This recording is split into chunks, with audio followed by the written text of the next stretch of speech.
이 에스겔서가 참, 어, 이제 제가 여러분들께 뭐 나쁜 의도로 속이기 위해서 뭐 어렵지 않습니다, 쉽습니다 이렇게 얘기한 게 아니고 사실 조금 어렵긴 해요.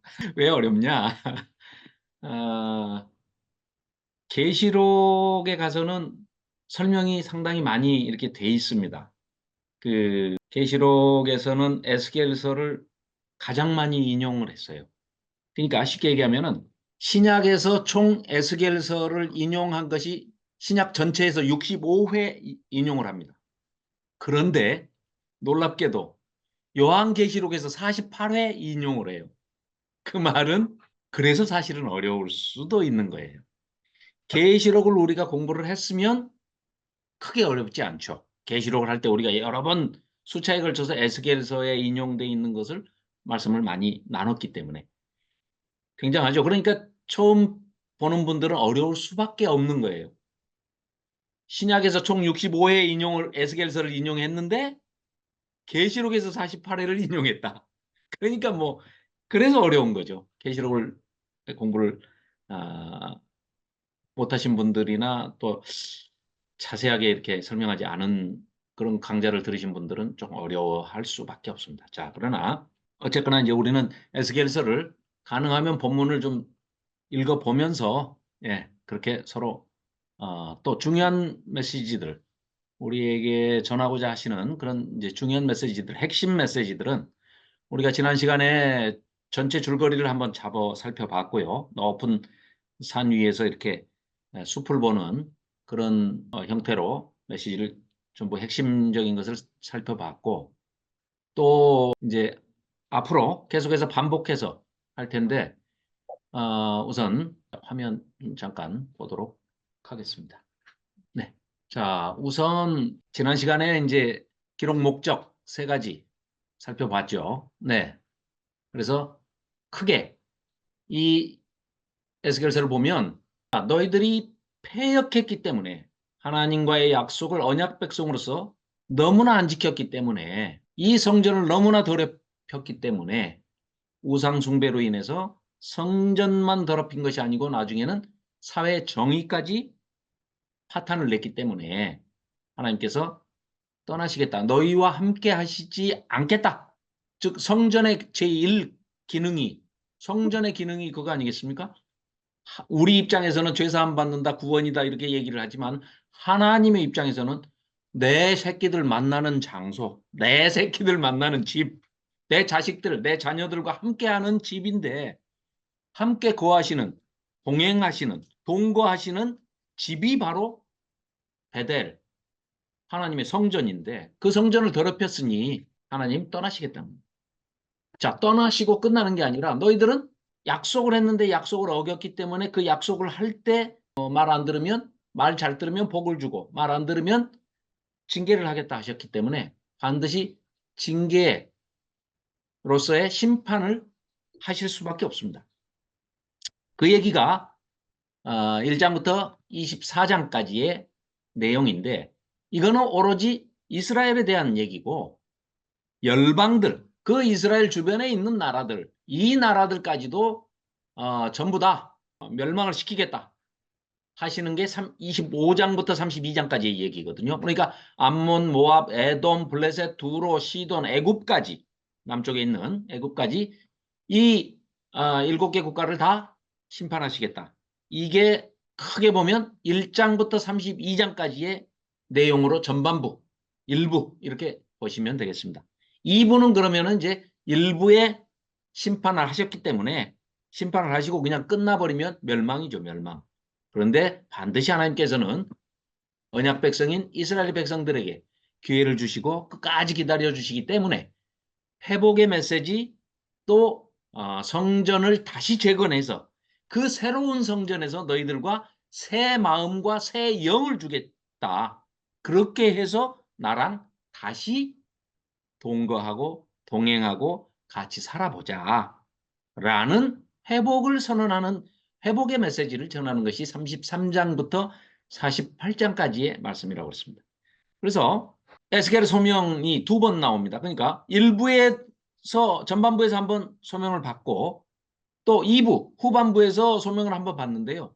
두 개 다 파수꾼의 사명을 받습니다. 두 번 콜링을 받는데 두 번 다 사명이 공통되게 파수꾼입니다.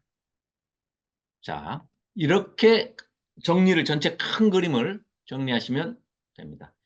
이 그림을 옆으로 이제 눕혀놓은 겁니다. 그러니까 이렇게 요 전 그림이 세워놓은 그림이에요. 세워서 제가 표를 만들었다가 옆으로 이제 이게 이해가 잘 안 되실 수도 있어서 오히려 옆으로 해봤습니다. 근데 또 오히려 옆으로 한 게 이해가 안 되시면 아까 거 이해하시면 됩니다. 이것도 똑같습니다. 자, 1장부터 24장까지 심판인데 성전에서 하나님의 영광이 떠납니다. 그러면 정반대로 수미상관이라고 그러죠. 머리수, 꼬리미 해가지고 머리와 꼬리가 똑같은 패턴과 구조와 질서를 가지고 문학적인 구조로 짜여 있다. 이렇게 설명을 문학 구조, 기법, 수사학적인 기법을 설명하기 위해서 이 도표는 이렇게 한번 그려봤습니다. 그래서 1장부터 11장까지에서는 하나님의 성전이 하나님의 성전에서 하나님의 영광이 떠나버리시는 그런 장면이었는데 정반대로 맨 마지막에는 40장에서 48장까지는 수미상관으로 다시 성전으로 하나님의 영광이 돌아오는 장면으로 끝난다. 이렇게 보신다 하면 그 중간에 12장과 24장, 12장에서 24장까지가 이스라엘의 남유다에 대한 이스라엘을 포함한 남유다에 대한 하나님의 심판 선언이고 반대로 또 대칭 구조로 동심원 구조라고 할 수도 있고 뭐 인크루즈오 구조라고도 하는데 33장부터 39장까지는 정반대로 하나님의 회복이 선언된 것이다. 그리고 이 가운데 빨간 것은 열국에 대한 심판. 그 주변에 있는 나라들도 별로 잘한 게 없죠. 별로 잘한 게 없는 게 아니라 이스라엘을 더 힘들게 했죠.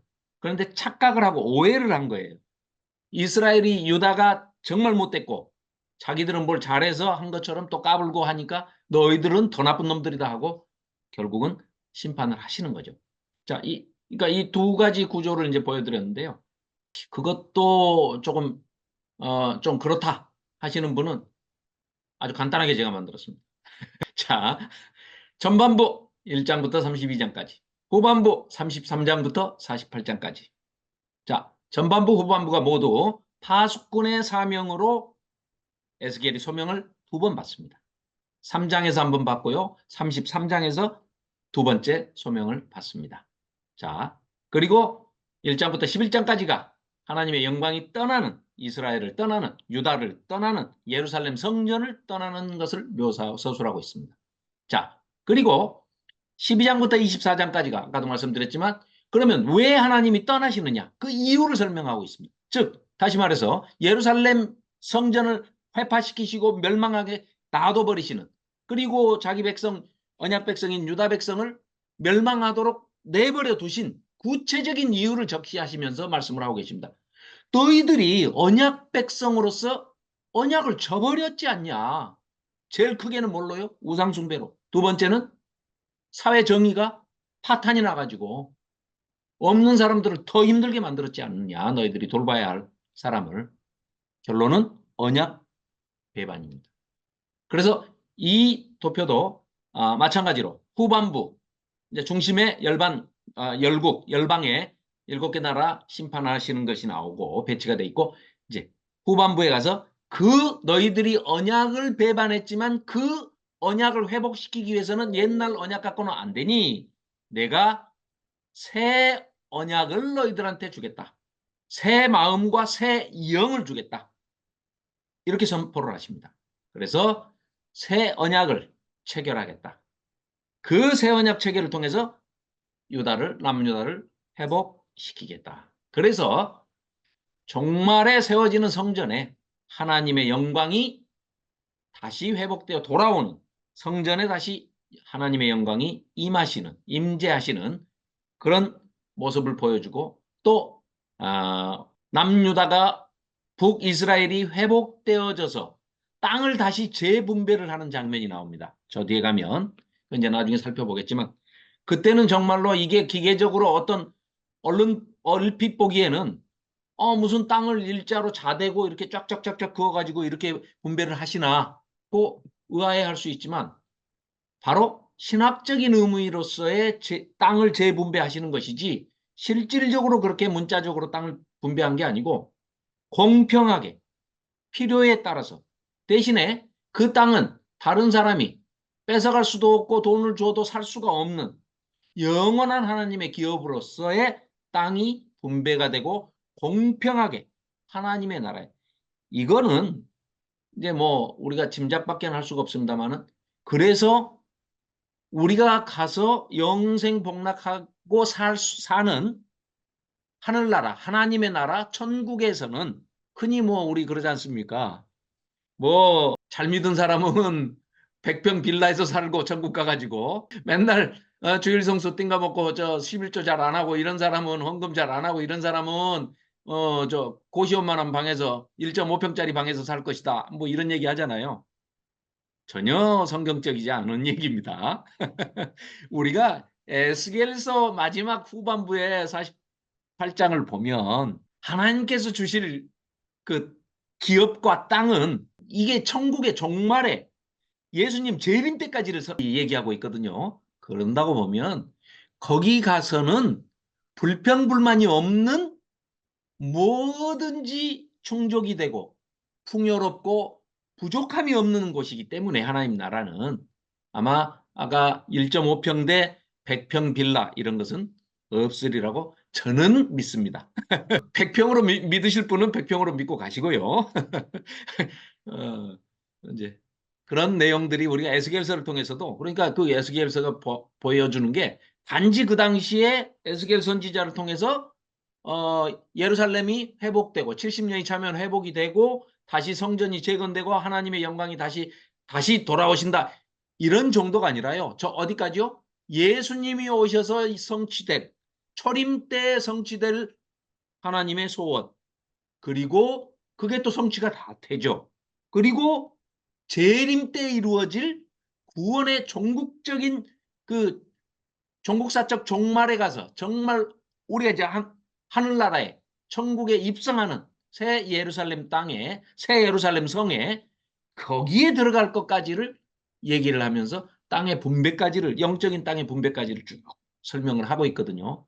굉장히 그 스펙트럼이 큽니다. 지금 그래서 이제 에스겔서를 그래도 본문들을 조금 살펴가면서 보는 게 좋겠습니다.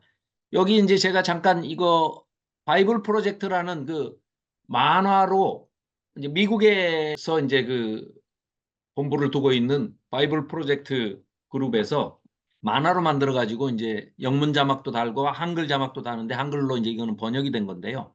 이걸 전체를 다 볼 수는 없고 뭐 이거 굉장히 짧습니다. 대개 뭐 7분, 8분. 그래서 제가 그 단톡방에 올려놨는데요. 예, 예. 그건 참고로 보시면 좋겠고요.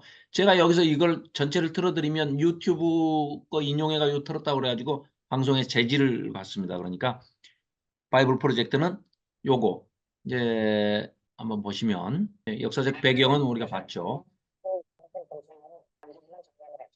말강가를 얘기합니다.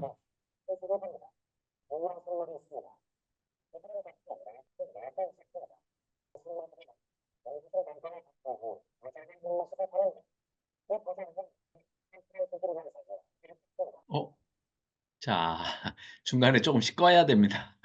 자, 그걸 보면 이렇게 이제 환상을 보는 그런 장면인데요.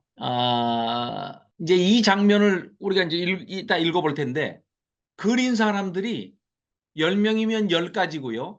100명이면 100가지입니다. 다 에스겔이 본 걸 분명히 서술을 해놨는데 그걸 읽고 그리면 이렇게 그린 사람도 있고요. 이렇게 그린 사람도 있고요. 이렇게 그린 사람도 있고요. 네, 이건 아주 유명한 화가가 그렸는데 자, 이건 요즘 말하는 꼭 비행 접시 같이 생겼죠. 그러니까 그리는 사람마다 다 생각이 다 다르기 때문에 자기가 다 그 컬러링에 따라서 다 이게 필터가 다 다르기 때문에 그리는 사람들이 다 달라요. 그러니까 여러분도 한번 그려보시기 바랍니다. 그래서 일단 천사의 모습은 이제 묘사가 된 걸 그대로 이렇게 이제 해놨는데요. 이건 이제 미켈란젤로의 그림입니다. 이건 이제 우리가 흔히 사람의 얼굴, 뭐 사자의 얼굴, 독수리의 얼굴, 소의 얼굴, 뭐 이렇게 하듯이 뭐 이제 이런 건데요.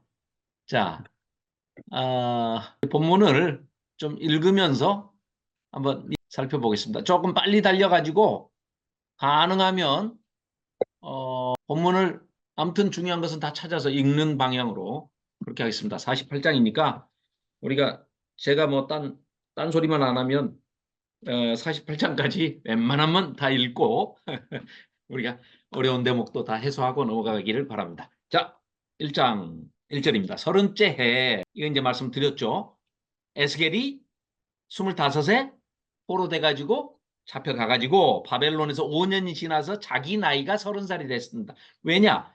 이 에스겔의 출신이 제사장 가문이잖아요. 그러니까 이 사람은 30세가 되면 제사장으로 사역을 봉직을 시작해야 할 나이인데 포로 잡혀가는 바람에 이렇게 된 겁니다.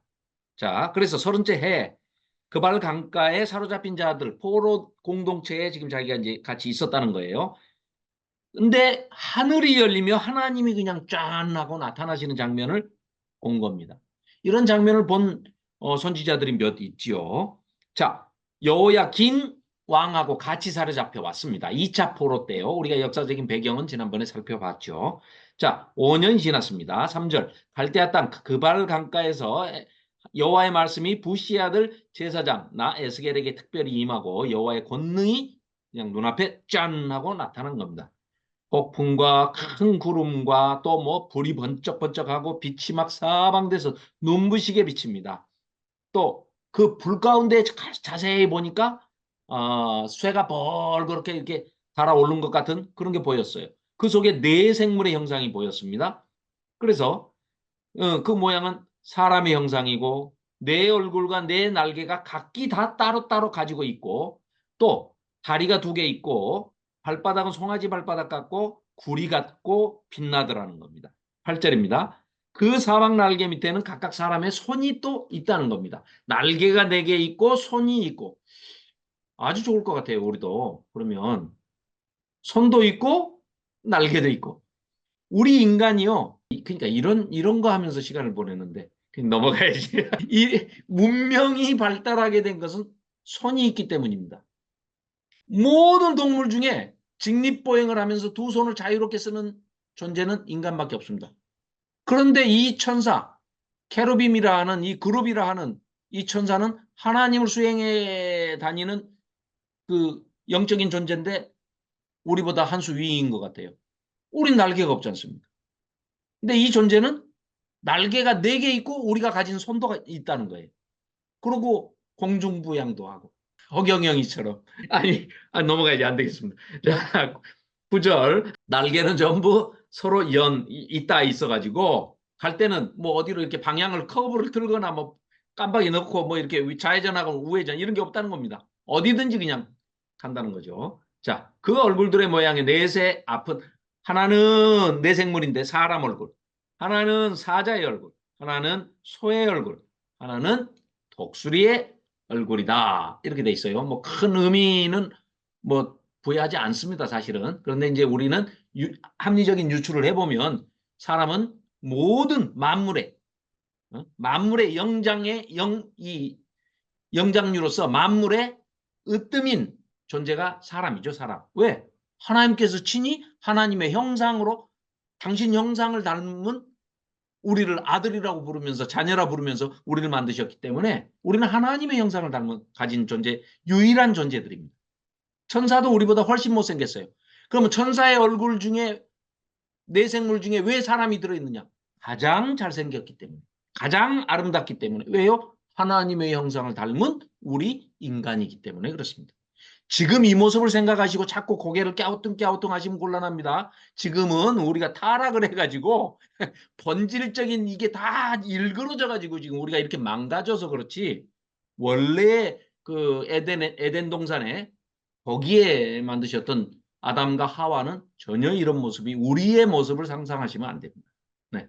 그걸 어떻게 또 고쳐보겠다고 또 뭐 이상하게 성형해가지고 이렇게 부작용이 있는 분들도 많이 있죠. 저 용산에도 있고. 자, 그 얼굴은 그러하며 그 날개는 드러펴서 각기 돌씩 서로 연하 있고 이건 했죠. 자, 그리고 13절 또 생물들의 모양은 타는 숯불과 횃불 모양 같은데 그 불이 그 생물 사이에 오르락내리락하며 불은 광채가 있고 그 가운데에는 번개가 나며 그 생물들은 번개 모양 같이 막 정광석화처럼 왕래하더라는 겁니다. 자, 이런 글을 지금 14절까지 또 이제 그 이후에 나오는 것까지를 쭉 읽으면서 그린 그림이 아까 우리 잠깐 살펴봤던 그런 그림입니다. 그런데 천태만상이죠. 그리고 다 달라요. 다 다른데 뭐 어쨌거나 자, 15절부터 자, 이 이제 그 구조를 설명하고 있는 겁니다. 내 생물은 내 얼굴이 다 따로따로 있고 16절 바퀴의 모양도 다 다른데 그 넷은 똑같은 모양을 가지고 있는 듯 보이는데 뭔가 이상해요. 지금 에스겔이 보니까 지금 우리가 봐도 이상할 정도니까 무슨 얘기냐? 바퀴가 그들의 모양과 구조는 바퀴 안에 또 어떤 굴러가는 바퀴가 또 있는 것 같더라는 거예요. 야, 그러면 벌써 지금 이게 2500년 전의 모양인데요. 그죠? 세상에. 바퀴 안에 바퀴가 또 있는 것 같더라. 그래서 그려놓은 게 이런 겁니다. 우리가 생각하는 거는 겨우 회전체 중에 이렇게 몇 개 겹쳐놓은 거예요. 그런데 그게 아닐 수도 얼마든지 있죠. 지금은 뭐 이제 점점 더 발달해가지고 뭐 사실은 바퀴가 뭐 겹겹으로 쌓여 있을 수도 있는 것이고요. 뭐 아무튼 중력의 영향을 전혀 받지 않는 비행 물체임에는 틀림이 없어 보입니다. 자, 뭐 어쨌거나 아무튼 예, 읽어보겠습니다. 자, 그들이 갈 때는 사방으로 향한 대로 돌이키지 아니하고 가며 이 설명이 지금 이제 25절까지 이어집니다. 자, 그런데 18절에 보니까 특징이 눈이 가득하답니다. 지금 에스겔이 볼 때는 눈으로 보인 거예요. 아, 이제 그래서 이 그림을 그린 사람은 이걸 아마 에스겔이 본 요런 것을 눈이라고 했을 것이다. 요런 거를. 자, 그런데 이거는 과학적으로 이걸 증명하기 위해서 이 성경이 지금 말하고 있는 게 아니기 때문에요. 눈들이 많다 하면 대부분 성경에서는 지혜가 많다. 자, 어떤 생물 중에 눈이 많다. 또 나중에 사탄을 묘사할 때도 저 뒤에 우리 요한계시록 가니까 어떻게 해요? 눈이 얼굴에 가득하며 그러죠. 사탄이 얼마나 영리하고 못된 놈이냐, 영악한 놈이냐 하면 눈이 머리에 가득하더라. 이런 얘기를 표현을 쓰거든요. 반대로 아주 지혜롭다 할 때도 눈이 7개라 이렇게 얘기해요. 7의 완전수를 가지고. 네. 어린 양을 묘사하는데 계시록에서 마찬가지로 어린 양의 이마에 눈이 7개라는 거예요. 그러면 그건 지혜의 영, 성령을 또 가리키는 말씀일 수도 있습니다. 그런데 아무튼 하나님께서 또 성자 예수님께서 행차를 하실 때 지금 여기 이 타고 온 비행 물체가 묘사를 했는데 일단 눈이 가득하다 하는 표현을 18절에 하고 있습니다. 자, 그리고 23절 그 궁창 밑에 생물들의 날개가 서로 향하여 피어 있는데 이 생물은 두 날개로 몸을 가렸고 저 생물도 두 날개로 몸을 가렸더라. 이 에스겔이 볼 때 몸을 날개를 딱 내려가지고 이렇게 하니까 사람의 팔로 연상해서 이제 연상해서 생각할 거 아닙니까? 날개도 꼭 사람 팔 같네 하면서 자, 4개의 날개가 이렇게 하니까 뭔가를 지금 가리고 있는 것처럼 보였다라고 묘사를 한 거는요. 하나님을 모시고 왔기 때문에 겸손의 표현입니다. 요한계시록에서도 24장로가 묘사되고 있는데요. 하나님의 보좌 밑에 삥 둘러서 24보좌가 있는데 그 보좌에 앉은 장로들이 누구라고는 설명이 안 돼 있지만 하나님께서 빛을 발하시고 보좌에 쫙 임재하시니까 이 24장로가 다 일제히 자기들이 앉았던 의자에서 내려와가지고 무릎을 꿇고 땅바닥에 자기가 쓰고 있는 금면류관을 벗어서 살포시 레이다운 내려놓습니다. 그런 장면은 하나님 앞에 예의를 갖추고 겸손을 나타내는 그런 묘사입니다. 자, 그래서 그걸 지금 이제 에스겔은 그렇게 느끼고 본 거죠. 손으로 꼭 사람 손이 날개가 4개, 손이 2개면은 사람으로 보면 손이 팔이 6개가 있어가지고 6개를 다 이렇게 겸손하게 이렇게 가리는 것처럼 사람보다 4개가 더 많은 6개니까 3배 더 겸손하게 보였겠죠. 에스겔 눈에는. 굉장히 겸손하게 보였겠죠. 6개를 다 내려가지고 이렇게 몸을 가리니까. 자, 그래서 26절입니다. 그 머리 위에 있는 궁창 위에, 공간 위에 보좌의 형상이 있는데 그 모양이 남보석 같고 그 보좌의 형상 위에 또 한 형상이 있는데 사람의 모양 같더라. 이거는 하나님이실 수도 있고요. 성자 예수님이실 수도 있겠죠. 뭐 우리가 단정적으로 말씀드리기는 어렵습니다만은 일부러 지금 한 형상이 있는데 사람의 모양 같더라 이렇게 표현을 합니다. 그래서 이제 우리가 유추하기는 이 에스겔서에 인자라는 표현이 나오고 거의 동시대이고 오히려 다니엘보다 에스겔이 약간 나이가 어리고 후대에 이제 좀 젊은 사람 축에 속하죠. 그렇다면 다니엘서에 제일 먼저 인자에 대한 얘기가 나옵니다. 그리고 에스겔에서도 인자라고 하는데 베나담, 사람의 아들, 인자 이렇게 번역이 됐는데 다니엘서에서 얘기하고 있는 인자는 분명히 단연코 예수님을 가리키고 있다. 우리가 알 수가 있습니다. 그런데 에스겔서에서 인자라고 번역이 돼 있거나 사람의 아들 뭐 이렇게 번역이 돼 있는 것은 예수님에 대한 표현이 아니고 에스겔 선지자에 대한 표현이거든요. 그래서 그 표현을 소개하는 중간 단계에서의 표현이다. 이런 정도로 우리가 볼 수가 있습니다. 그러니까 여기에서 지금 예수님을 소개하고 있는 건지 하나님을 소개하고 있는 건지는 우리가 이제 조금 가늠하기가 어렵습니다. 거기에 대한 설명이 없기 때문에. 자, 너무 이제 그걸 아시려고 애를 안 쓰셔도 됩니다. 네. 이제 나중에 에스겔한테 인자야 그럴 때 어떨 때 보면은요. 인자야라고 우리말로는 번역됐는데 에스겔한테 물어보니까요. 굉장히 분하고 씩씩거리면서 기분이 나빴다고 그래요. 근심하면서 끌려갔다고 그래요. 왜요? 물어봤더니 머리채를 잡고 갔대요. 머리채를 잡고. 이 인자야 그러면서 머리채를 툭 잡고 에스겔을 끌고 갔답니다. 어디를요? 왜요? 그랬더니 그발 강가에, 즉 바벨론 강가에 지금 기도하고 있는데 지금 앞에 보이는 비행물체에서 사람 손 같은 게 하나가 쑥 나와가지고 에스겔의 머리채를 한 모습 탁 잡아가지고 너 이리 와서 봐봐라 하고 슝 하고 순식간에 예루살렘으로 데리고 가더라는 거예요. 아, 여기서 2,000km 떨어졌는데 예루살렘으로 데리고 가가지고 예루살렘 성전에서 우상 숭배하고 있는 이 장로들이랑 이 백성들, 이 제사장들, 이 종교 지도자들이 뭐 하고 있는지 봐라 하고 데리고 가요. 그때 그 에스겔이 자기 기분을, 감정을 표현했는데 심히 분하고 기분이 나빴답니다.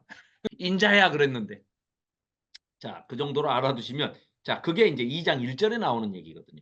자, 그래서 한 형상이 있어 일단 26절 사람의 모양 같더라. 내가 보니 그 허리 위에 모양은 단쇠 같아서 그 속과 주위가 불 같고 내가 보니 그 허리 아래 모양도 불 같아서 사방으로 광채가 나며 그 사방 광채의 모양은 비 오는 날 구름에 있는 무지개 같으니 이는 여호와의 영광의 형상의 모양이라. 내가 보고 엎드려 말씀하시는 이의 음성을 들으니라. 그랬더니 그 음성이 뭐라고 말씀을 하시느냐. 인자야 벤 아담.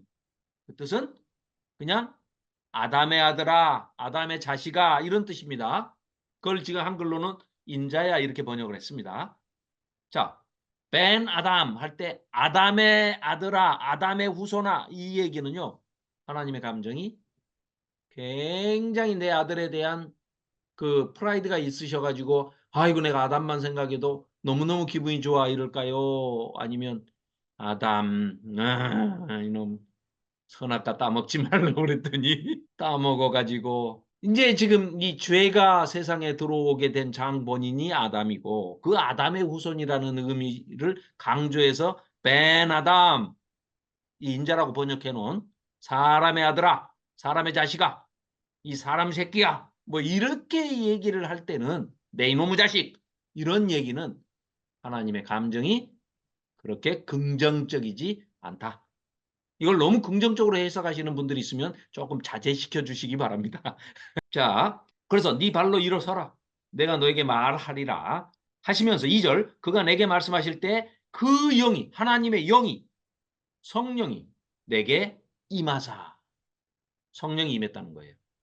나를 일으켜 내 발로 세우시기로 내가 그 말씀하시는 자의 소리를 들으니까 그 하나님께서 성령이 말씀을 하셨는지 모르겠지만 어쨌든 성삼위 하나님이 인자야 베나다마 내가 너를 이스라엘 자손 곧 패역한 백성, 그렇죠. 뭐 이 에스겔도 이스라엘 백성이니까 패역한 백성, 나를 배반하는 자에게 너를 보낼 거야.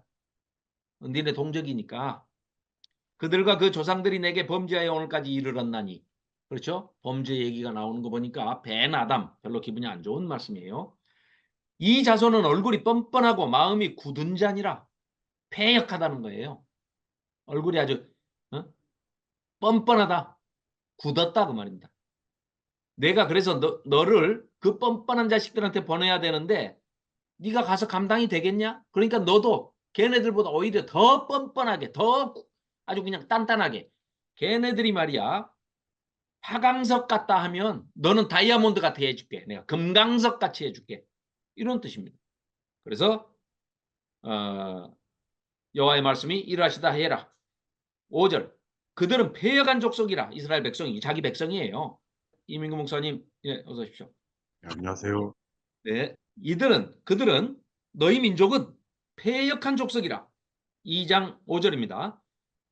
너희 백성이, 이스라엘 백성이 듣든지 아니 듣든지 너 에스겔은 그들 한가운데 가가지고 선지자로 네가 부름을 받아서 왔다라고 얘기를 하고 알게 해라. 그러고 난 다음에 6절. 너는 비록 가시와 찔레가 함께 있으며 정갈 가운데에 거주할지라도 그러니까 굉장히 고통이 많게 될 것이다마는 모든 고통과 환난 다 이겨내고 그들도 아무리 네 말을 안 듣거나 너를 죽이려고 해도 두려워하지 마라.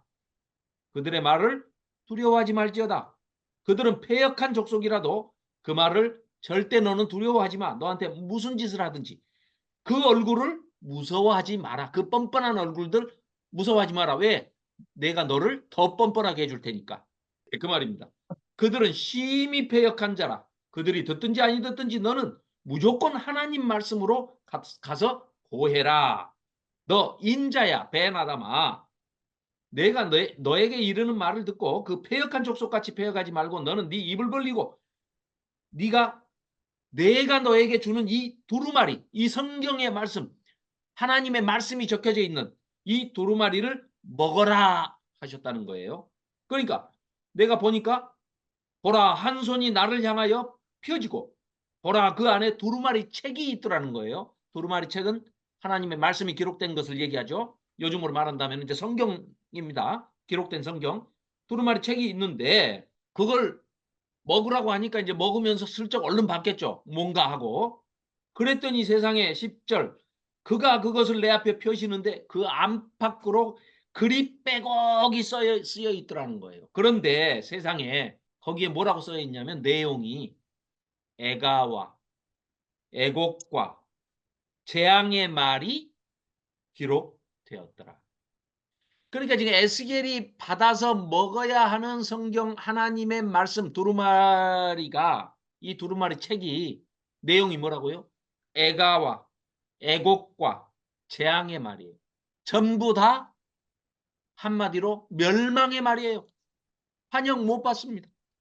그래서 현대 한국교회에서 에스겔서를 설교를 안 하는 겁니다.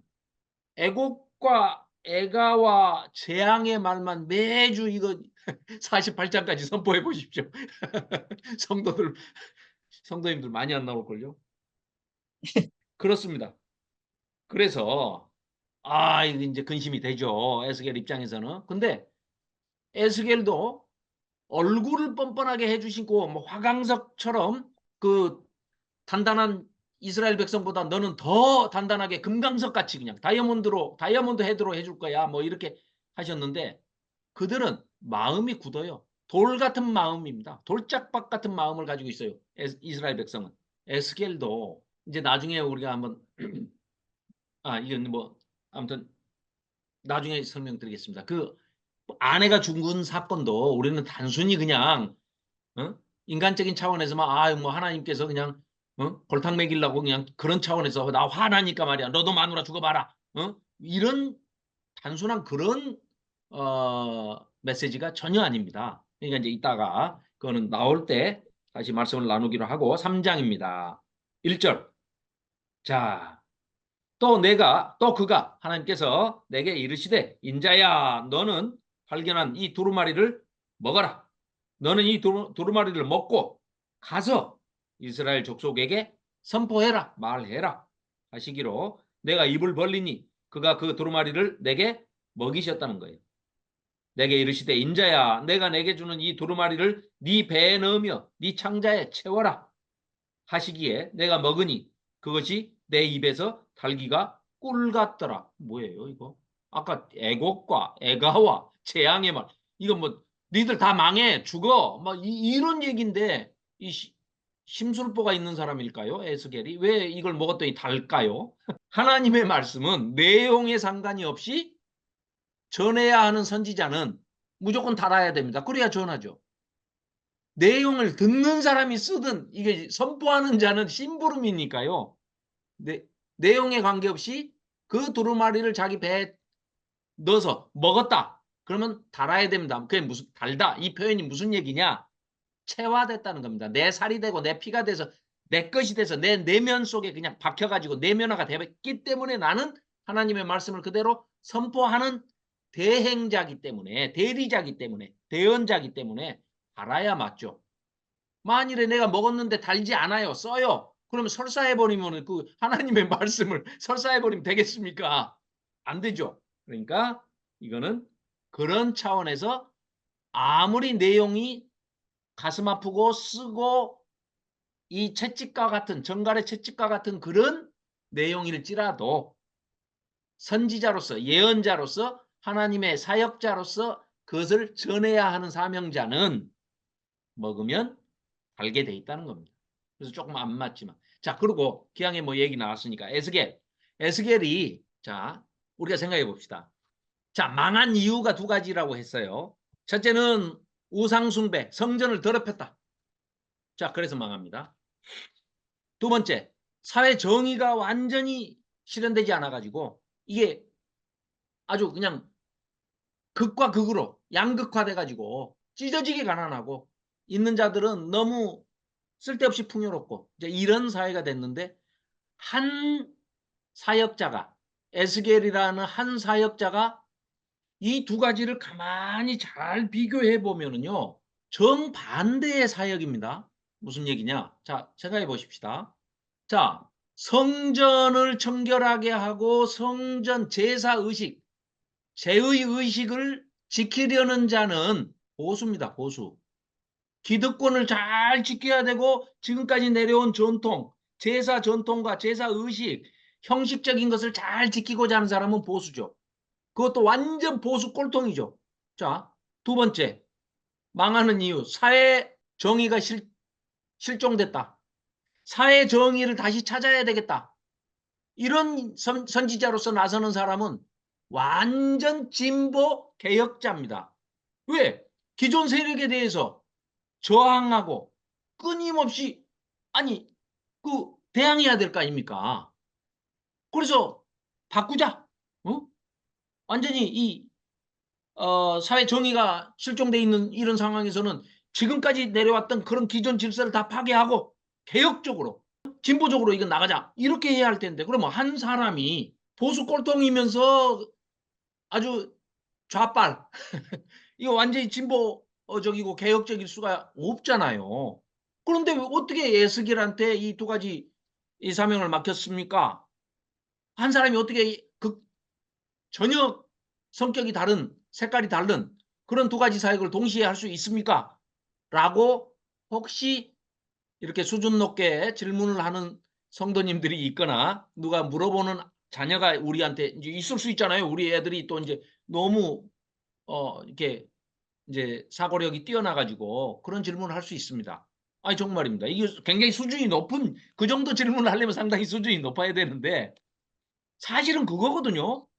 이게 지금 에스겔이 달성해야 할 두 가지 사명이 하나는 보수 꼴통이어야 할 수 있는 일이고 하나는 급진 좌파 개혁파여야만 진보파여야만이 할 수 있는 일이거든요. 이 두 가지를 다 할 수 있는 것은 에스겔의 신분을 생각해 보시면 됩니다. 제사장 출신이고 하나님으로부터 놀라운 신연 체험을 하면서 하나님을 직접 만나서 진보적인 그런 것을 전혀 이 세상에서는 접해볼 수 없는 그런 광경을 직접 목도하고 직접 사명을 받았기 때문에 오리지널 전통적인 자기 정체성은 제사장입니다. 그러니까 태어나기는 보수 꼴통으로 태어났어요. 그런데 제사장으로 딱 소명을 받자마자 소명을 제사장 집안에서 받은 게 아니라 하나님한테 직접 받아버리잖아요. 그러니까 이 사람은 두 가지 양극화되어 있는 두 가지 사역을 동시에 처리할 수 있는 그런 아주 독특한 캐릭터로 부름을 받았다는 거죠. 그래서 에스겔서를 연구하는 이제 전문적으로 연구하는 그 신학자들 중에는요, 에스겔의 지위를 굉장히 높이 뭐 아주 제2의 모세 내지는 뭐 예수님의 그 계시적으로 너무 선행적으로 나타나서 이렇게 예수님을 예표해 주는 뭐 존재 뭐 이렇게까지 극찬을 하는 사람들도 있습니다. 근데 뭐 영 틀린 얘기는 아닙니다. 그래서 그 점도 알아두시면 좋을 것 같습니다. 자, 그렇게 하시고 3장 몇 절이죠? 5절. 너는 언어가 다르거나 말이 어려운 백성에게 보내는 것이 아니오. 그렇죠. 자기 동족한테 보내니까 이스라엘 족속에게 보내는. 자기 동족이 아닌 쪽으로 말씀을 선포하러 가는 사람들은 선교사죠. 우리는 이제 흔히 물 건너가면 선교사, 땅 건너가면 전도자 뭐 이렇게 얘기를 하는데 아무튼 에스겔은 지금 자기 백성에게 가는 겁니다. 자, 그러나 아닙니다. 6절 듣지 못할 나라들에게 보내는 것이 아니니라 내가 너를 그들에게 보냈다면 그러니까 이제 이스라엘 백성에게 보냈는데 만일에 내가 언어가 다른 백성에게 보냈다면 이방인들한테 너를 보냈다면 그 이방인들은 차라리 네 말을 잘 들었을 것이다. 그런데 니네 백성은 너희 이스라엘 백성은 얼마나 마음이 강팍하고 마음이 돌같이 굳어버렸는지 응? 화강석같이 뻔뻔하고 이 굳어가지고 돌짝박 같아가지고 네가 가서 선포해도 안 들을 것이다. 이제 그런 얘기입니다. 7절 그러나 이스라엘 족속은 이마가 굳고 마음이 굳어 네 말을 듣고자 아니하리라. 이는 내 말을 듣고자 아니함이니라. 하나님 말씀을 안 듣는 지경까지 와버린 거죠. 지금. 그래서 지금 하나님께서 결정하신 게 뭐예요? 바벨론 포로 하는 것이고 일부 소수 남겨서 그리고 하나님의 성전 예루살렘은 완전히 망하게 하는 것입니다. 그래서 이미 북이스라엘은 722년에 망해버렸고 BC 또 남유다가 지금 BC 586년에 망했는데 지금 시대적인 배경을 우리 살펴봤는데 망하기 5, 6년 전입니다. 지금 6년 전쯤 됩니다. 592년이니까 586년에 망하니까요. 6년 남았습니다. 자, 8절입니다. 보라 내가 그들의 얼굴을 마주보도록 네 얼굴을 굳게 강하게 하였고 그들의 이마를 네가 마주대할 수 있도록 네 이마를 굳게 하였으되 네 이마를 화석보다 화석이라는 게 이제 부싯돌입니다. 부싯돌. 예. 그 차돌이죠. 차돌같이 그 강하게 화석보다 굳은 금강석같이 하였으니 그들이 비록 반역하는 족속이라도 두려워하지 말며 그들의 얼굴을 무서워하지 말아라 하시니라. 자, 또 내게 이르시되 인자야 내가 너에게 이를 모든 말을 너는 마음으로 받으며 그러니까 귀로 듣고 마음으로 받으며 마음에 새기고 또 귀로 듣고 근데 이게 순서가 바뀌었죠. 마음으로 받으며 귀로 듣고 이렇게 하면 좀 순서가 안 맞는 것 같죠. 매끄럽게 해서 이게 번역을 한다면은 귀로 듣고 마음으로 받아야 이제 그게 그 순서가 맞겠죠. 내게 이른 모든 말을 너는 귀로 듣고 마음으로 받으면 사로잡힌 네 민족에게로 가서 포로된 자들에게도 그들이 듣든지 아니 듣든지 그들에게 보하여 선포해 줘라. 이르기를 주 여호와의 말씀이 이러하시다 하고 선포해라. 그때 12절입니다. 주의 영이 나를 들어 올리시는데 내가 내 뒤에서 크게 울리는 소리를 들으니 찬송할지어다 여호와의 영광이 그의 처소로부터 나오는도다 하니 이는 생물들이, 그러니까 케루빔이 이제 등장을 하면서 그 소리가 뭐 어마어마하게 크게 지금 울려 퍼지는 겁니다. 아주 그 신비하고 장엄하고 웅장한 그런 이제 모습으로 지금 퍼지는 거죠. 자, 그림을 조금 볼까요? 자, 2장에서 지금 에스겔을 불러가지고 부르는 거를 이제 소명이라고 그랬죠. 콜링을 하셔가지고 사명을 주셨어요. 근데 이제 지금 보면은 3장에 이제 조금 이따 보면 17절에 파수꾼으로 이제 파송을 합니다. 자, 그럼 에스겔을 불러가지고 사명을 주시는데 너희 백성들이 뻔뻔하니까 너는 더 뻔뻔하게 내가 더 강하게 만들어줄게. 가서 두려워하지 말고 전해라 하는 뜻이죠. 자, 그렇게 해서 3장에서 이제 강하게 하시면서 파수꾼의 사명을 감당하도록 지금 만들어주시는 그런 장면입니다. 자, 14절이죠. 자, 주의 영이 나를 들어 올려 데리고 가시는데 어떻게 데리고 가셨냐? 내가 근심하고 분한 마음으로. 아니, 성령이 인도해가지고 데리고 가는데 에스겔이 지금 근심도 하고 분했답니다. 왜요? 그 뒤에 나옵니다. 머리채를 잡아가지고 끌고 갔거든요. 그래서 근심하고 분했답니다. 여호와의 권능이 힘있게 나를 감동시키더라. 그랬어도 이제 두렵고 떨리기도 하지만 분하기도 하고 기분이 별로 썩 안 좋긴 하지만 그래도 하나님의 영이 지금 데리고 가니까 처음 겪어보는, 보통 사람은 겪어볼 수 없는 그런 지금 신년 체험을 하는 거죠. 자, 이에 내가 델 아빕에 이르러, 이게 지금 이스라엘에 가면은 이제 그 공항 이름이 텔 아비브죠. 텔 아비브 공항이 있죠. 근데 여기는 지금 그발 강가에도 델 아비브이 있다는 거예요. 무슨 얘기냐? 델은 언덕이란 뜻이고요. 아비브는 범입니다. 범. 그러니까 우리 아비볼, 히브리 달력을 셀 때 아비볼 그러면 범이 오는 달 이런 뜻이거든요. 그러니까 델 아비브 그러면 뭡니까? 봄이 오는 언덕. 아마 거기에 꽃이 제일 먼저 피는 모양이죠. 우리나라도 이제 그 저기 벚꽃이 제일 먼저 피는 곳이 진해죠. 진해. 저 남쪽에 진해. 거기가 이제 봄이 제일 먼저 오는 곳 아닙니까? 포항, 진해 이쪽이. 이제 그런 아마 델 아빕도 아마 그런 정도의 지대인 것 같아요. 그래서 거기에 지금 델 아빕에 그 그발강가 근처입니다. 거기에 이르러 그 사로잡힌 강가 백성 곧 그발강가에 거주하는 자들에게 포로 잡혀온 사람들입니다. 그 중에서 두려워 떨며 거기 가가지고 그발강가 주변에 이제 옆에 얼마 안 떨어진 곳에 델 아빕이 있습니다. 예, 지도가 네네네 여기입니다. 여기가 그발강가고 여기가 델 아빕입니다. 보이시나요? 예, 이쯤입니다. 그러니까 가까운 근거리에 있습니다. 지금 바벨론 포로 잡혀 있는, 나중에 이제 이 머리채를 잡은 채로 그대로 여기 예루살렘까지 끌고 옵니다. 네. 그러니까 이건 이제 뭐 과학적으로 이걸 이제 뭐 설명하기는 어렵죠. 하나님의 성령이 행하시는 일이기 때문에. 자, 그래서 7일간은 이제 함께 있었습니다. 거기에. 7일 후에 16절입니다. 여호와의 말씀이 내게 임하여 이르시되 인자야 내가 너를 이스라엘 족속의 파수꾼으로 세웠으니 너는 내 입의 말을 듣고 나를 대신해서 그들을 깨우쳐라. 파수꾼의 임무는 간단하죠. 적이 그러니까 잠을 안 자고 밤에 불침번을 서서 잠을 안 자고 보초를 서가지고 오는지, 적이 쳐들어 오는지 안 오는지 이걸 보고 지켜봤다가 오면은 나팔을 불거나 트럼펫을 불거나 아무튼 소리를 지르거나 해가지고 알려야 되겠죠. 적이 오는 것을.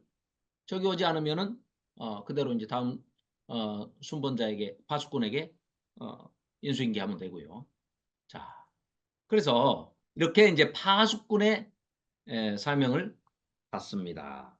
자, 18절입니다. 가령 내가 악인에게 말하기를 너는 꼭 죽으리라 할 때 네가 깨우치지 아니하거나 말로 악인에게 일러서, 자, 이 얘기는요. 지난번에도 설명을 잠깐 드렸습니다만 무슨 얘기냐면요. 네가 꼭 전해야 할 말, 하나님께서 네 뱃속에다 지금 넣어준, 네 입에 넣어준, 네 귀에 넣어준, 네 마음속에 넣어준, 네 뱃속에 넣어준 창자에 넣어준 그 말은 네가 그걸 먹었으니까 네 거니까 네가 하나님 것을 뱉어서 네가 네 입으로 얘기를 해라. 선포를 해라. 그래가지고 그 말을 상대방이 안 들으면 그 죄값은 안 들은 그 사람에게서 하나님께서 찾을 것이거니와 만일에 네가 전했는데 아니 네가 전하라고 그러는데 네가 생각하기에 전해봐야 말을 도저히 안 들을 것 같아서 네가 안 전했다 그러면 그 책임을 너한테 묻겠다. 그 얘기입니다. 파수꾼은 도망을 가든 안 가든 적이 쳐들어오면 적이 쳐들어온다고 알려야죠. 그죠? 그 얘기하고 있는 겁니다. 지금. 그래서 파수꾼의 사명, 파수꾼의 역할, 파수꾼의 임무에 대해서 지금 친절하게 설명을 해주고 있는 것이 18절부터 쭉 21절까지의 내용입니다. 자, 아시겠죠? 자, 22절. 여호와께서 권능으로 거기서 내게 임하시고 또 내게 이르시되 일어나 들로 나가라. 내가 거기서 너하고 말하겠다. 이러신단 말이에요. 자, 그래서 내가 일어나 들로 나가니까 여호와의 영광이 거기 머물렀는데 하나님이 이제 거기 계셨다는 거예요. 내가 전에 그 바닷강가에서 보던 영광과 같았어요. 그래서 또 땅바닥에 납작 엎드렸어요. 이 당시에 유대인들의 생각 머릿속에는 하나님을 보면 인간은 죽는다. 죽는다. 그 맞는 생각이죠. 왜냐? 아담이 선악을 알게 하는 나무의 실과를 따 먹음으로써 사탄의 꼬임에 빠져가지고 따 먹음으로 인해서 죄가 들어왔잖아요. 그러니까 죄가 들어왔을 때 반응이 뭐였습니까? 그 전에는 하나님이 함께 임재해 계시는 성전과도 같은 에덴 성전, 에덴 동산에는 하나님하고 아담과 하와가 인간이 함께 그냥 이렇게 얼굴을 마주하고 살고 있었잖아요. 그런데 선악을 알게 하는 나무의 실과를 열매를 따먹어 버리니까 아담이 제일 먼저 한 게 뭡니까? 아담하고 하와가 숨었습니다. 죄의식이죠. 죄의식의 발로가 제일 먼저 숨고 피하고 거짓말을 하고 책임을 전가하고 그 다음에는 수치, 부끄러움을 알게 됩니다. 그 전까지는 아무것도 몸에 걸치지 않고 가릴 필요가 없었죠. 수치를 몰랐기 때문에. 그리고 부끄러움을 알 수가 없습니다. 그런 상태에서 죄가 들어와 버리니까 제일 먼저 한 게 뭐라고요? 숨고 도망가고 부끄러워하고 수치스러워하고 거짓말하고 책임 전가하고 이게 죄인의 범죄를 저지른 자의 특징입니다. 그러니까 우리 인간은 하나님을 만나면 죄 지은 자의 그 본능이 나오기 때문에 제일 먼저 일단 숨어야 되는데 숨을 수가 없잖아요. 너무 환한 빛으로 임재하셔 버리기 때문에 숨을 수가 없어요. 그러니까 그 저기처럼 얼굴만 어디다가 꽁처럼 자기 얼굴만 머리만 딱 어디다가 숨으면 뒤에 그 꽁 털이 길게 나와 있어도 자기 숨은 걸로 알잖아요. 자기는 나 없다 그러고 우리 손자가 그러더라고요. 얼굴 이렇게 가리고 별이 없다 그러면 없는 거예요. 지 눈만 가리면 없는 거예요. 얼굴이 똑같습니다. 그러니까 지금 이제 이 어, 죄 지은 자의 특징이 하나님 존전 앞에 서버리면 완전히 그냥 죽었구나. 소멸된다라고 생각을 하죠. 왜? 죄를 지었기 때문에. 불결하기 때문에. 정결하지 못하기 때문에 하나님과 함께 할 수 없다.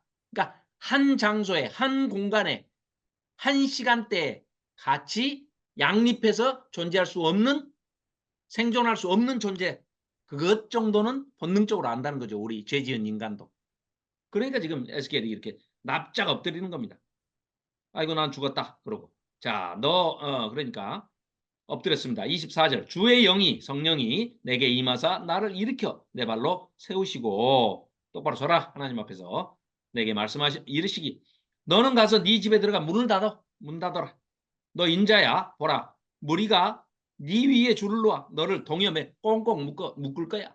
네가 그들 가운데서 나오지 못할 것이라. 그러니까 이 얘기를 먼저 보여주는 거는 뭐겠습니까? 너 혹시 말이야 하나님 일 사역하다가 어떨 때는 체포돼 가지고 이런 식으로 너 꽁꽁 결박되고 감금되기도 하고 이런 날도 있을 거야. 미리 연습해도 알았지? 아이고 이게 참 에스겔은 정말 힘들어요. 어? 상징적인 퍼포먼스도 해야 되는데 그거 아이고. 그것만 하고 끝나는 게 아니잖아요.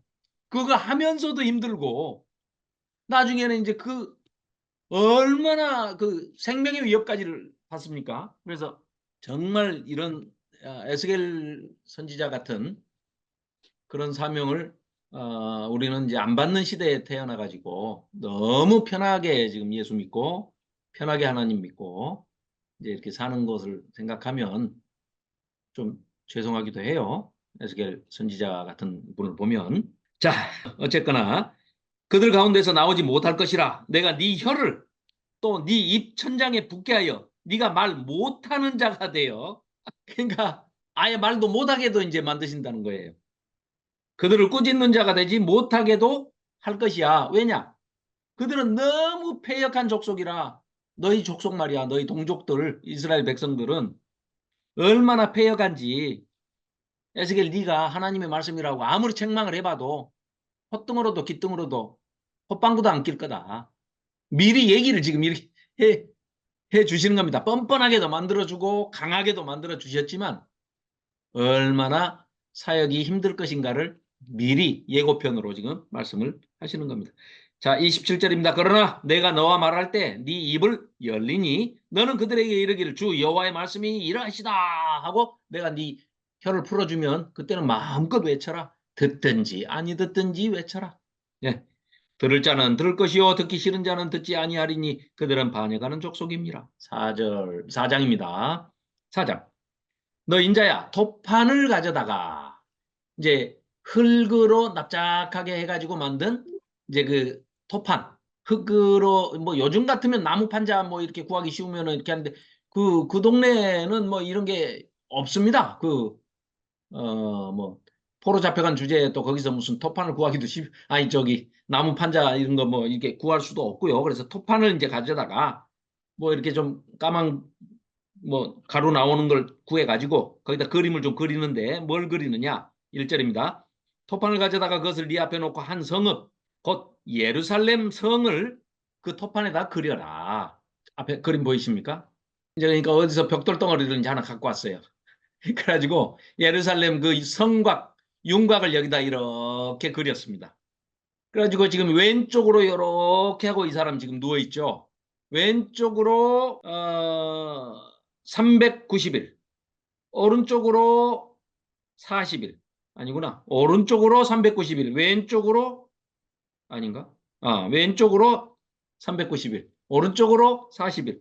어쨌거나 430년 동안 하나님 속삭인 그 날 동안 430년을 누워가지고 이렇게 고생을 해야 되는데 그래서 망한다 여러분들아 이렇게 보여줘야 되는데 에스겔이 430년 못 살잖아요.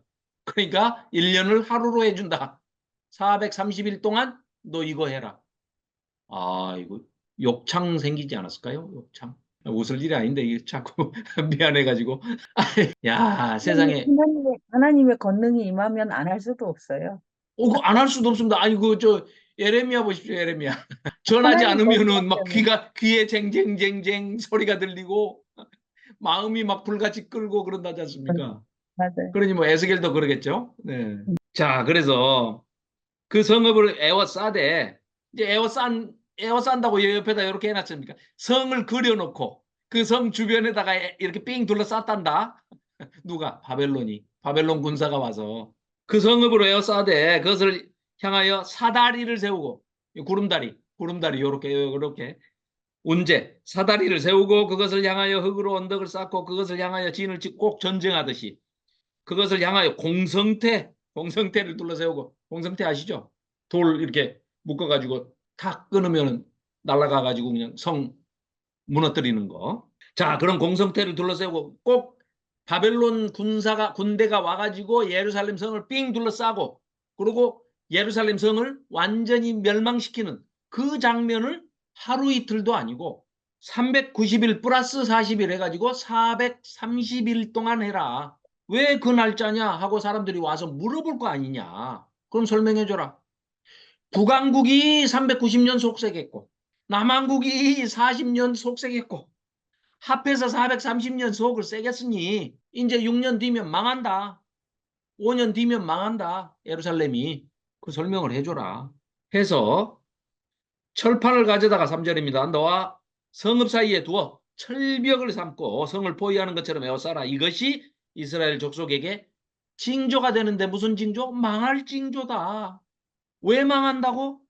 너희들이 우상 숭배를 함으로써 성전을 더럽혔고 하나님과 동행할 수 없도록 만들었고 왕을 비롯해서 종교 지도자들뿐만 아니라 정치 지도자들 모든 기득권 세력들이 다 사회 정의를 짓밟고 가난한 사람, 힘없는 사람들, 약자들을 수탈하고 겁탈하고 강탈하고 뺏고 그 가난한 과부의 재산까지를 넘보는 이런 못된 짓들을 하고 있으니 사회 정의가 실종되었으니 그래서 너희들은 망한다. 너는 또 왼쪽으로 누워 이스라엘 족속, 북이스라엘 족속의 죄악을 짊어지되 네가 눕는 날수대로 그 죄악을 담당할 것인데 그들의 범죄한 횟수대로 너에게 날수를 정하였느니 곧 390일이라. 원래는 390년인데 하루로 계산해서 390일이라. 너는 이렇게 이스라엘 족속의 죄악을 담당하고 그 수가 차거든 너는 이제 그 다음에는 오른쪽으로 반대로 들어 누워가지고 오른쪽으로 몰어 눕는데 그것은 유다 족속의 죄악을 담당하는 거야. 내가 너에게 40일로 정했으니까 그건 40년이야. 하루가 1년이라. 너는 또 네 얼굴을 에워싸인 예루살렘 쪽으로 향하고 팔을 걷어 올리고 예언을 해라. 내가 줄로 너를 동일이니 아까 그 줄로 동이는 거 잠깐 설명됐었잖아요. 3장에서. 네가 에워싸는 날이 끝나기까지 몸을 이리저리 아예 돌리지도 못하리라. 아이고 에스겔이 뭔 죄입니까? 너는 밀과 보리와 콩과 팥과 조와 기리를 가져다가 한 그릇에 담고 너를 위하여 떡을 만들어 네가 옆으로 눕는 날수 곧 390일 동안 먹되 너는 음식물을 저울에 달아서 자 음식을 저울에 달아서 먹는다 그러면은 뭐 요즘같이 이상한 시대에는 뭐 다이어트 하면서 뭐 그렇게 하는 이상한 분들도 있을 수 있습니다. 그러나 보편적으로 일반적으로 상식적으로 얘기했을 때 음식을 저울에 달아 먹는다 하는 얘기는요. 극심한 기근과 식량난, 아예 먹을 것이 없다. 이것을 지금 상징적으로 표현하는 표현이죠. 그렇기 때문에 자, 이 아예 먹을 것이 없는 이런 상황을 지금 연출을 하는 겁니다. 그래서 음식을 달아서 하루 20세겔을 때를 따라 먹고 그러니까 물을 말이에요. 6분의 1 흰. 그러니까 600cc입니다. 600cc. 그러면 아이고야.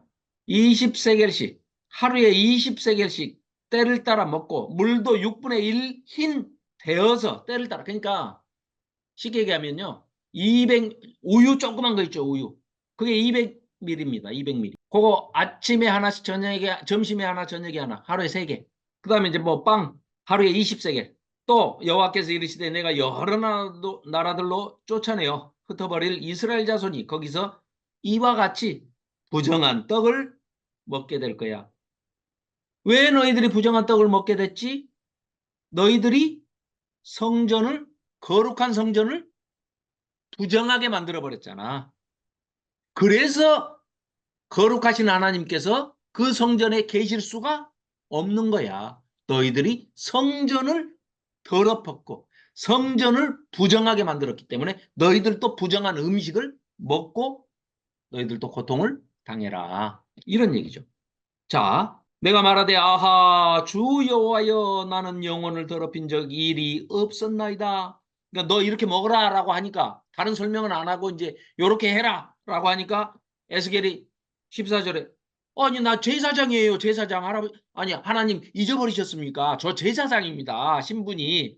그런데 부정하게 막 이렇게 하면 안 됩니다. 저 제사 지내든 안 지내든 저는 항상 정결하게 해야 하는 제사장입니다. 이런 뜻으로 지금 나는 영혼을 더럽힌 일이 없었나이다. 어려서부터 지금까지 스스로 죽은 것이나 짐승에게 찢긴 것을 먹지 아니하였고 가증한 고기를 입에 넣지도 아니하였으며 나시린처럼 살았습니다.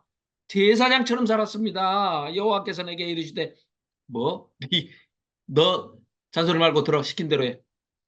쇠똥으로 아니 그거 빼먹었구나. 인분불 저기 12절에 사람 똥으로 불을 피워가지고 떡을 구워 먹으래요.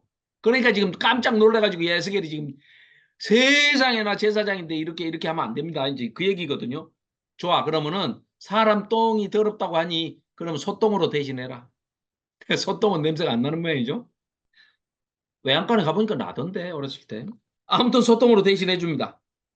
그랬더니 16절 또 내게 이르시되 인자야 에스게라 이 베나다마 내가 예루살렘에서 의뢰하는 양식을 아예 끊어버릴 거야. 백성이 근심 중에 떡을 달아먹고 두려워 떨며 물을 대어 마시다가 떡과 물이 부족하여 피차에 두려워하며 떨며 그 죄악 중에서 쇠폐하게 될 거야. 레기 26장에 나오는 말이죠. 양식을 끊어버리시면 어떤 일들이 벌어진다는 게 거기 기록이 돼 있잖아요.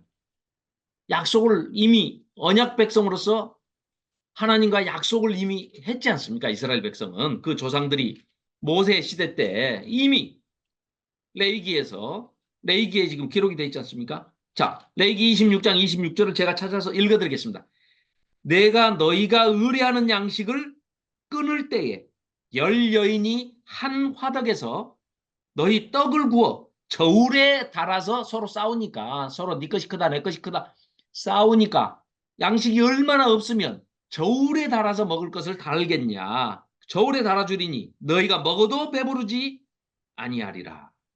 너희가 이같이 될지라도 내게 청종하지 아니하고 내게 대항할진대 하나님께 내가 진노로 너희에게 대항하되 너희의 죄로 말미암아 7배나 더 징벌하리니 너희가 너희 아들의 살을 먹게 될 것이요 딸의 살을 먹을 것이며 내가 너희의 산당들을 헐며 너희의 분향단들을 부수고 너희의 시체들을 부서진 우상들 위에 던지고 내 마음이 너희를 싫어할 것이며 내가 너희의 성읍을 황폐하게 하고 너희의 성소들을 황량하게 할 것이요 너희의 향기로운 냄새를 내가 흠양하지 아니하고 제사 안 받겠다는 얘기입니다.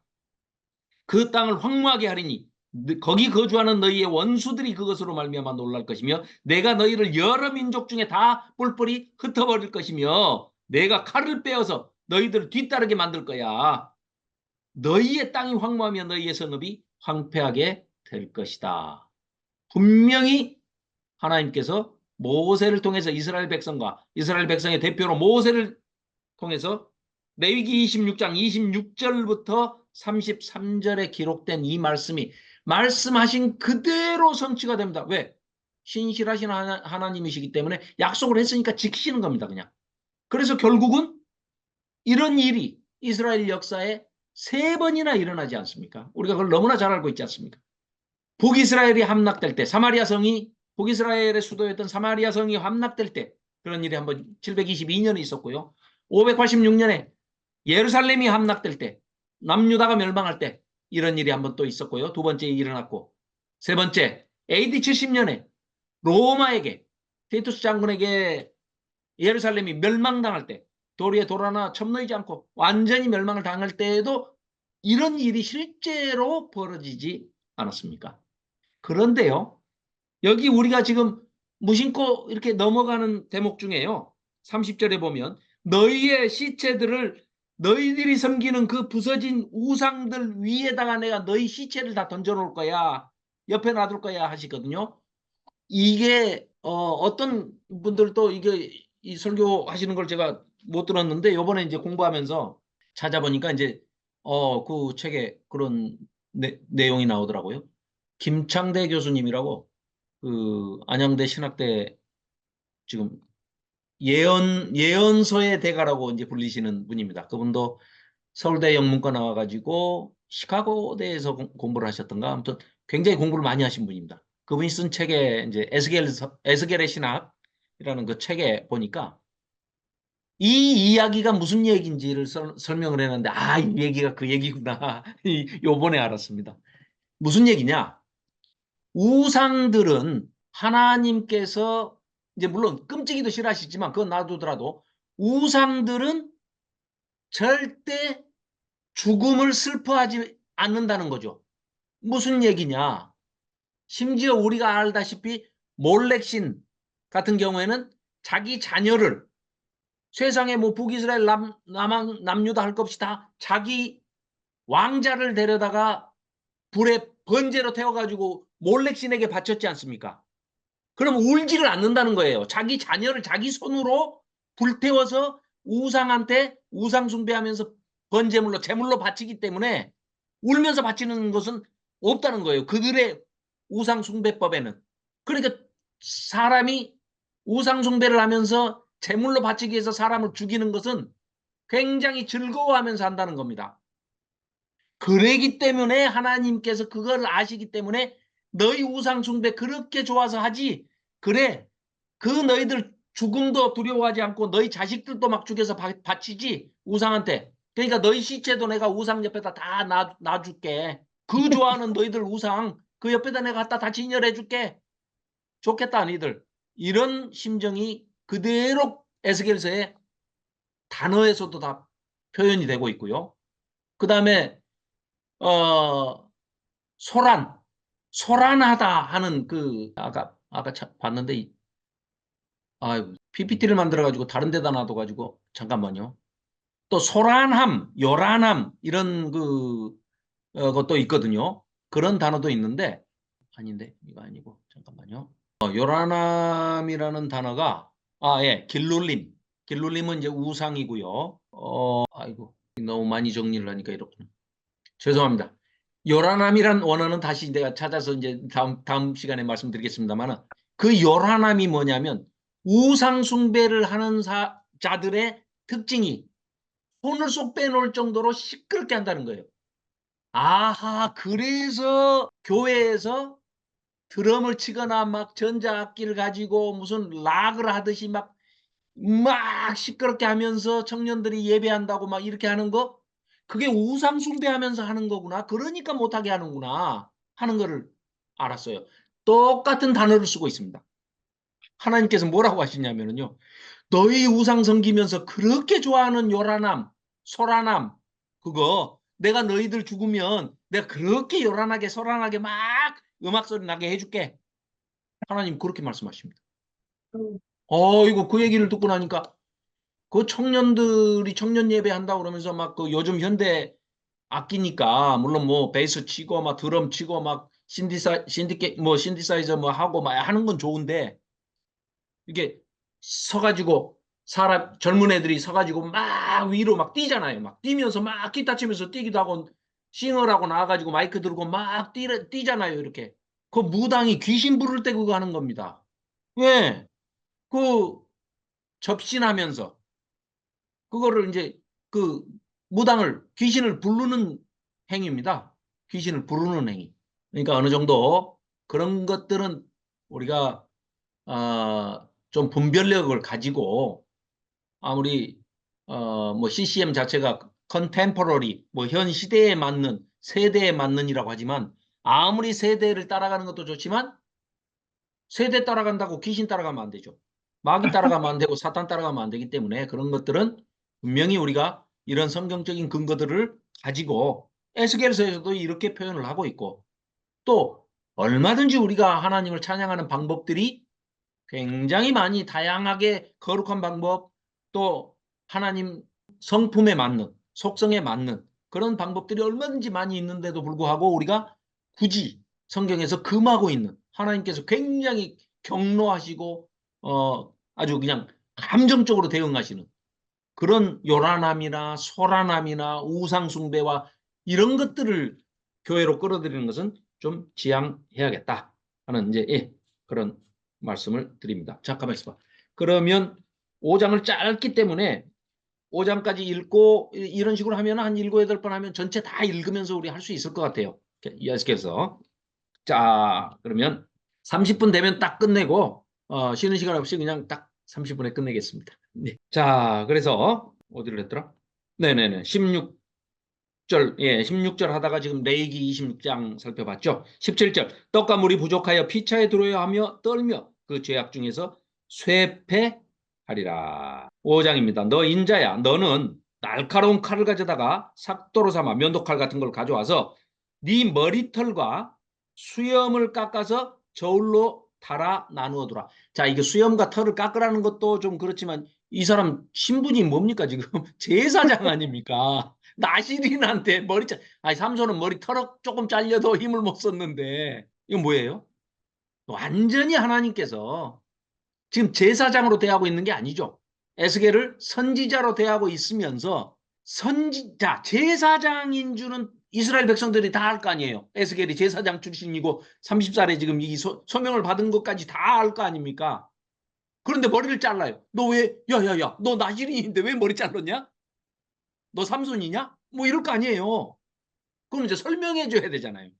야, 너희들 말이야, 잘 들어. 레위기 26장이 신명기 28장인데 말이야, 똑같은데 칼과 기근과 전염병, 우리 말 안 듣고 하나님과 언약 백성으로서 언약을 깨버리면 어떻게 하신다고 그랬지?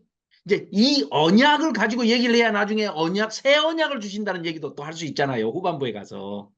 그래서 지금 이게 전부 하나님의 그 치밀한 프로그램에 의해서 지금 이게 그대로 짜여진 각본대로 지금 가고 있는 그런 장면이죠, 사실은. 물론 에스겔은 굉장히 괴롭겠지만 정말 이 제사장으로서 이제 머리 깎고 지금 이 털 깎고 그것도 레위기에 나오는 지금 벌 받느라고 지금 하는 겁니다. 자, 보십시다. 저울로 달아 3등분 하라는 겁니다.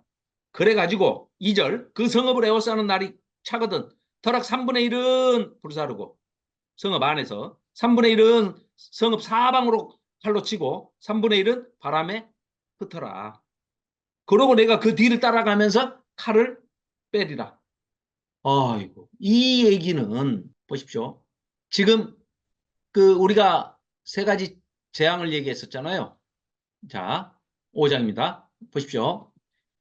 이 3분의 1은 불살르고 전염병입니다. 자, 3분의 1은 칼 기근 전염병 그럴 때는 칼은 전쟁을 의미한다고 그랬잖아요.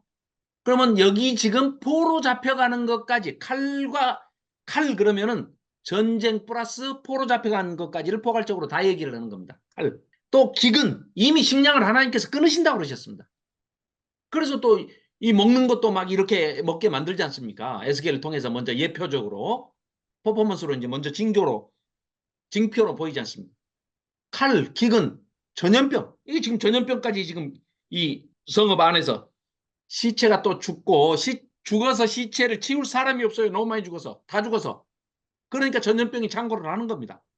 그런 내용을 지금 얘기를 하고 있는 겁니다. 그래서 자 6절 내가 그가 내 규례를 거슬러서 이방인보다 악을 더 행하며 이스라엘 백성이 이방인보다 더 악을 행한답니다. 내 율례도 그리함을 그를 둘러있는 나라들보다 더 하니 주변 나라보다 이방인보다 더 한다는 거예요. 내 규례를 버리고 내 율례를 행하지 아니었습니다. 명백히 너희 왜 망한다고? 이것 때문에 망해. 얘기를 하고 계시잖아요. 5장 6절 그것 때문에 너희 망하는 거야. 그러므로 나 주 여호와가 말하노라 너희 요란함 여기 있네요. 요란함. 이 요란함이 바로 그런 의미의 요란함입니다. 이 요란함이 너희를 둘러싸고 있는 이방인들보다 더 너희들이 왜 요란했다고요? 우상 숭배하느라고 그렇게 우상 좋아한다고 시끄럽게 하고 막 아주 징 깽가리 치고 나팔을 불고 아주 난리 구슬 피웠다는 겁니다. 너희를 둘러싸고 있는 이방인보다 더하여 내 율례를 행하지 아니하며 내 규례를 지키지 아니하고 너희를 둘러있는 이방인들의 규례대로도 행하지 너희들 하나님 백성이라고 하면서 더했어. 8절 그러므로 나 주 여호와가 말하노라 곧 내가 너를 치며 이방인의 목전에서 너에게 벌을 내리되 이방인들 다 쳐다보는 데서 하나님의 백성부터 먼저 벌을 내릴 거야. 왜? 야 너희들아 너희 하나님 어디 계시냐? 하고 다 물어보게. 우리가 얼마나 말을 안 듣으면 우리부터 벌 내리신대요 하고 너희들 대답해야 될 거야. 9절 너의 모든 가증한 일로 말미암아 내가 전무후무하게 너에게 벌을 내릴 거야 심판을 내릴 거야. 그러한즉 네 가운데서 아버지가 아들을 잡아먹고 아들이 그 아버지를 잡아먹으리라. 내가 벌을 너에게 내리고 너희 중에 남은 자를 다 사방에 쩔쩔쩔 전부 흩어버릴 거야. 그러므로 나 주 여호와가 말하노라 내가 나의 삶을 두고 맹세하노니 하나님이 삶이 있으니까 이렇게 이거는 인간적인 표현입니다. 인간들이 번역하면서 이렇게 표현한 겁니다. 삶을 두고 맹세하노니 네가 모든 미운 물건과 이 가증한 물건이라고 자꾸 물건 취급을 하지 않습니까? 하나님 보실 때는 물건이죠. 물건. 가증한 물건이죠. 인간들이 우상이라고 섬기는 모든 것들이 나무가 됐든 거기다 금을 입혔든 은을 입혔든 뭔 상관이 있습니까? 하나님 보시기에는 뭐예요? 이스라엘 백성이 나중에 저 37장 이후에 가보면 해골 바가지들로 보이지 않습니까? 이스라엘 다 너희들은 다 죽은 송장들이고 해골들이야, 시체들이야 하시듯이 우상 모든 것이 다 물건입니다. 물건, 그냥 물건일 뿐이에요. 생명도 없는. 거기에 하나님께서 생기를 불어넣어야 마른 뼈들도 일어나 가지고 하나님의 사람이 되고 죽음을 딛고 일어나는 것이지, 물건이다 물건, 그런 뜻으로 모든 미운 물건과 모든 가증한 행위로 내 성소를 더럽혔은즉, 하나님의 성전을, 하나님의 집을 더럽혔습니다. 그래서 나도 너희들이 내 집을 더럽혔지, 나도 그러니까 너희를 아끼지 않을 거야. 긍휼도 베풀지 않을 거야. 너희들에게 은혜도 미약하게 없게 할 거야. 너희 가운데서 3분의 1은 전염병으로 죽을 것이고 기근으로 멸망할 것이요 3분의 1은 너희 사방에서 칼에 엎드릴 것이요. 거기 전염병 동그라미, 기근 동그라미, 칼 동그라미 해놓으면 이게 뭡니까? 레위기 26장에서 얘기하는 칼, 기근, 전염병 아닙니까? 3분의 1은 내가 사방에 흩어버리고 또 그 뒤를 따라가며 칼을 빼리라. 이와 같이 내 노가 다한즉 그들을 향한 분이 풀려서 내 마음이 가라앉으리라. 내 분이 그들에게 다한즉 나 여호와가 열심으로 말한 줄을 그들이 알리라. 하나님이 얼마나 지금 속이 상하시겠습니까? 지금 이 열심이라는 말이요, 참 슬픈 얘기죠. 하나님께서 열심을 내 가지고 자기 백성을 죽이겠다는 겁니다. 너희 망하게 하는데, 자, 에스겔이 황당했던 것 중에 대표적인 게 이겁니다. 예루살렘 멸망한데, 에이, 하나님의 성전이 있는데 어떻게 멸망해? 아니야. 전능한, 아주 전능한 자가 와서 멸망시켜. 아, 그래도 하나님은 더 전능하셔. 그게 아니고 하나님이 멸망시키러 오신다니까? 열심을 내가지고. 이 말을 전해야 되니 얼마나 참 황당한 일입니까, 이게. 하나님이 직접 예루살렘 성전을 쳐 부수러 오시겠다는 거예요. 물론 바벨론이라는 칼을 도구로 쓰시긴 하지만 하나님이 하신다고 그렇게 말씀하고 계십니다. 나 여호와가 열심으로 말한 줄을 그들이 알리라. 내가 이르되 또 너를 황무하게 하고 너를 둘러싸고 있는 이방인들 중에서 내가 모든 지나가는 자들 앞에 모욕거리가 될 것. 야, 너희들 네 하나님이 지켜주신다며? 너희 하나님 어디 가셨냐? 하고 조롱한다는 거예요, 전부. 그럴 때 너희들 뭐라고 대답할래? 15절입니다. 내 노와 분과 중한 책망으로 너에게 벌을 내린즉 너를 둘러싸고 있는 모든 이방 나라 이방인들에게 네가 수치와 조롱거리가 되고 두려움과 경고가 되리라. 나 여호와의 말이니라. 내가 멸망하게 하는 기근의 독한 화살을 너희에게 보내되 기근을 더하여 너희가 의뢰하는 모든 양식을 내가 끊어버릴 거야. 방금 읽어봤던 레위기 26장 26절부터 33절의 말씀입니다. 내가 기근과 사나운 짐승을 너희에게 보내 외롭게 하고 너희 가운데 전염병과, 여기 또 나오죠. 칼, 기근, 전염병이 살육이 일어나게 하고 또 칼이 너희에게 임하게 하리라. 나 여호와의 말입니다. 그래서 전쟁과 기근과 또 전염병, 지진, 모든 재앙의 일들이 일어나 가지고 이 이스라엘을 멸망시키실 것이다. 예언자가 예언을 하지 않으면은 그냥 잘 먹고 잘 살면은 지들이 잘해서 잘 먹고 잘 사는 줄 알고 아무 일도 없이 평온히 지나가는 줄 알 거 아닙니까? 그러면서 열심을 내는 게 뭐예요? 우상 숭배하면서, 심지어는 나중에는 자기 자녀들까지 불에 태워서 바치면서 슬퍼하지도 말라 하니까 깽가리치고 춤추면서 자기 자녀 죽이어서 바치면서 춤추고 논다는 거예요. 요란을 떨면서, 소란을 떨면서. 그러니 너희 시체들 내가, 응? 그 좋아하는 니네 우상 옆에 그 가증한 물건들, 응? 미운 물건들 옆에다가 내가 갖다 놔줄게. 실컷 너희들 거기서 죽어가지고 요란 떨어라. 이런 말씀을 하고 계시는 겁니다. 너무 우울한 얘기를 이렇게 5장까지 드릴 수밖에 없으니 죄송합니다. 어쩔 수 없습니다. 상황이 이러니 우리가 그래도 이제 바르게 또 알아야, 전체를 읽어보면 그래도 아까 이제 우리가 전체 개요 다시 봤지만 후반부에 가서는 반드시 회복의 메시지를 약속을 해주시고 회복시켜 주시고 영생복락을 함께 동행하신다고 그러잖아요. 예수님 오셔서 실현시키신 게 뭡니까? 임마누엘, 수태고지 할 때 뭐라고 그러십니까? 임신을 해서 성령이 잉태해서 임신을 해가지고 애를 낳을 텐데 그 애 이름을 임마누엘이라 해라. 하나님이 너희와 함께 하신다. 이 이스라엘 백성은 어떻게 해요? 성전에서만 함께 하신 줄 알고 성전에서만 뵐 수 있는 줄 알았더니 그게 아니고 항상 너희가 어디에 있든지 내가 함께 할 거야. 그래서 에스겔서에서 지금 선포되고 있는 말씀들이 예수님 초림 때 오셔가지고 이미 이루어진 일들이 성취된 일들이 있고 또 재림 때 이루어질 성취될 일들이 있는 것을 우리가 살펴볼 수가 있습니다. 거의 대부분이 다 이루어졌고 일부 조금 남아있는 하나님의 소원이 있죠. 자, 그래서 오늘은 어이구 죄송합니다. 5분 오버 됐습니다. 여기까지 하고 6장부터 또 이제 예, 힘을 내서 열심을 내 가지고 열심히 달려서 아무래도 다니엘서도 우리가 다 살펴보고 뭐 또 이사야서도 꼼꼼하게 봤고 뭐 요한계시록은 전체 또 뭐 한 글자도 안 빼고 다 봤고 이랬기 때문에 에스겔서도 그냥 가려고 그랬더니 영 선지자한테 나중에 혼날 것 같아서 전체를 보는 걸로 대신에 좀 속도를 내서 말을 좀 줄여가지고 중요한 것만 말씀드리면 읽어오시면 훨씬 더 제가 이제 빨리 나갈 수가 있죠. 네.